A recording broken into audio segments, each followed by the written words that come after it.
İstiyorum ki ben Şeyh Said rahmetullahi aleyh onun kıyamı bizim o taraflarda kayıptır. Bizim o taraflarda kayıptır. Nasıl kayıptır? Bizim orada epey katil oldu. Katliam yaşanmasında mağduriyetlerimiz çoktur. Anlatması zor, yani zor sürer. Zor süreçtir. Şimdi Şeyh Said, Allah ondan razı olsun, 1925'te kıyama kalktı. Şeyh Said Pehlevi kıyama kalktı. O Serhat'tan başladı. Böyle gele Gence geldi. Bizim Gence geldi. Ben Bingöl gençliyim. Gence geldi. Gencin yukarısında bizimle Mıstan arası bir köy var. O arada bütün milletleri aldı oraya. Onu sonradan oraya geleceğim de. Şeyh Said oraya geldi.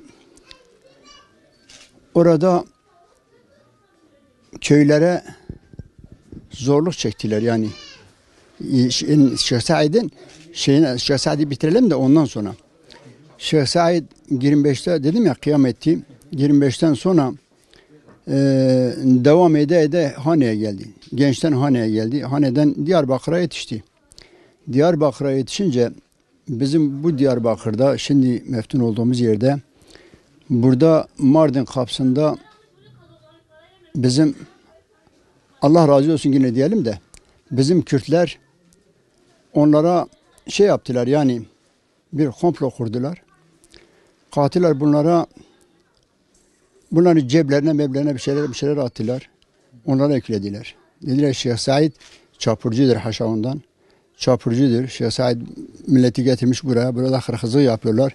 Derken var hasili Şeyh Said'i ipe kadar götürdüler. Şeyh Said 27 arkadaşlarıyla beraber 26-27 arkadaşlarıyla beraber bu Alman hastanesi var. Alman hastanesinin hemen arkasında. Orada astılar. Yerleri orada. Şimdi boştur orası. Hastane yapıldı da orası daha da boştur. Onların yeri boş. Ondan sonra bunu yapan kim? Kemal Atatürk. Bunu yaptı. Bizim köyleri 1927'de yandırmaya başladılar. Yani köyü yıktılar. Yıkmak kazma değil de, kürek değil de sadece ilaç attılar. Köyleri hepsini yıktılar. Hepsini yandırdılar yani. Bizim o köyde Garzan köyünde Hacı Hamid isminde bir adam var. Allah ondan razı olsun. Bu askerlere dedi ki yani Ali Barut, Ali Haydar Ali Barut gibi insanlar vardı orada. Ona emir verilen insanlar. Dedi ki onlara müsaade edin. Ben Kur'an'ımı içeriden alayım. Benim Kur'an'ım içeride. Hayatımdır. Onlar müsaade etmediler. İlaç attılar. İlacı püskürdükleri zaman hemen kibrit çakıdılar, tamam. Orası yandı. Ben şimdi de bu sene köye geçsem bazı yerlerde toprak eğer kazarsam yine de yanık kokusu var. Yanık kokusu bitmez. O memlekette bitmez. Bunu yandırdılar. Ben dedemden duydum. Benim nenem bizim köyün arka kısmında bir ormanlık var. O ormanlıkta benim nenemi sürgülediler. Babamın annesini. Sürgülediler. Babam o zaman küçüktü. Babam o zaman 4 yaşlarındaydı. Amcam da 1,5 yaşlarındaydı. Amcam gittiğin nenesinin yani annesinin göğsü üzerine emzirmek istiyor yani ben süt içeyim diye. Halbuki bağırsakları yere inmiş. Bağırsaklarla oynuyordu.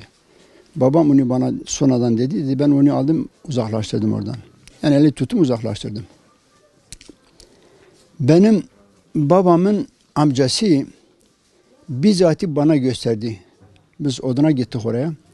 Dedi oğlum biz burada bu ormanlığın altında bu şeyde böyle bir çukur var. Dedi biz orada 5-6 kişi orada gömüldük oraya. Bizi sakladık.